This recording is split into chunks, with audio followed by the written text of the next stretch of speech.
Stadiums around the world roll out the green carpet for their athletes, but synthetic turf isn't just for the pros. You can have this type of faux sod right in your backyard.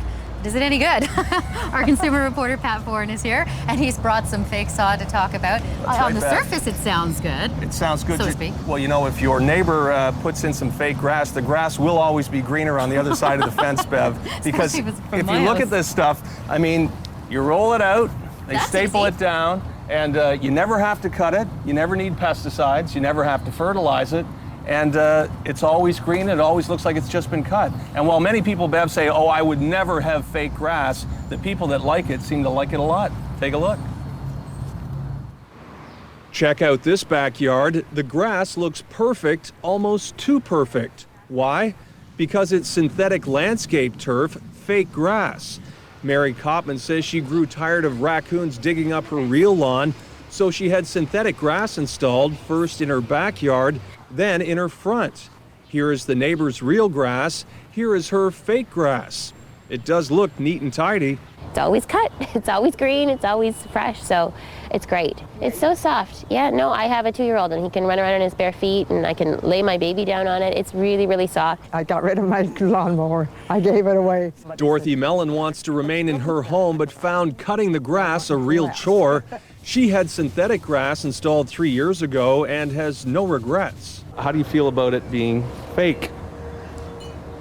Doesn't seem fake to me. It looks real to me. After doing the backyard, she put it in her front yard too.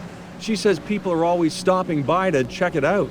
They don't know it's not real until they touch it.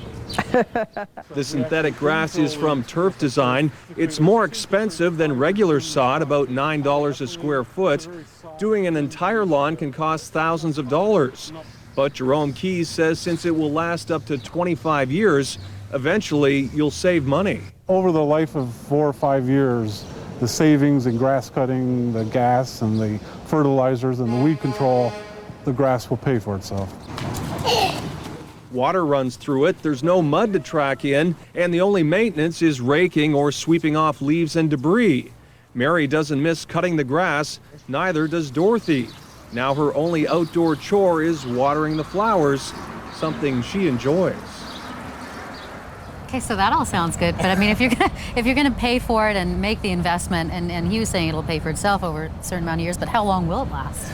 Well, that's it, Bev. What they do is they warranty it for 8 years, and they're saying that it should last 20 to 25 years. Really? And yeah, well, what they're doing is in Florida and Arizona and places where the sun really beats down on the grass, that's what people are putting in. And it's not just people that want fake grass, because of course not everyone does, but some people just can't grow grass. They have trouble with it, and they think something like this, you know, is really gonna last. It looks green, and it's kind of the new trend. It's not quite as soft as what she was saying, though. Well, what they do is they put sand and they put a rubber compound in there so it does feel soft. Okay. So this isn't a completed lawn, I guess. So the stuff that they had in their backyards really did seem a lot softer. You know, a little while ago you were on the show and you were talking about putting greens for people's backyards. Is it the same thing? Well, that's right. Well, we did a story about a year ago, and you know, people were putting in putting greens in their backyards, and it's very expensive, about $8,000 to $10,000. Oh, but yeah. then many people were thinking, well, you know what?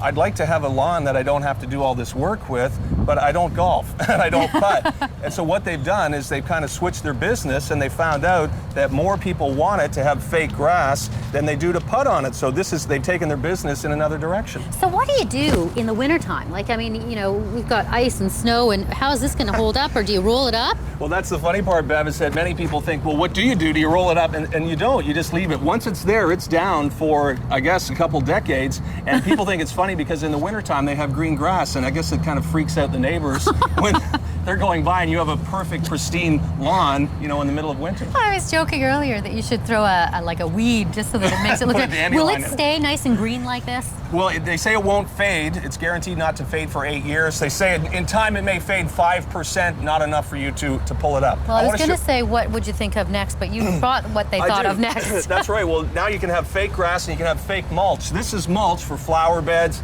and it's made out of recycled tires. So what they're doing is they're taking tires, chopping them all up and painting them brown. This is tires. It doesn't feel like it. It doesn't. So the weeds won't grow through it. It won't wash away.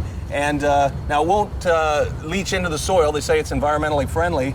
But Bev, what's it coming to? You can have rubber mulch and fake grass and And then we'll need some fake flowers. fake flowers. And then let's put a roof over the garden and pretend we're outside. That's right. Perfect. I know, Bev, so we could just sit in the backyard and you don't have to do anything. And if you are going to sit in the backyard, you're going to want some sunscreen. We're going to have a whole array of what you should and shouldn't do to protect yourself this summer coming up after the break. Don't go away.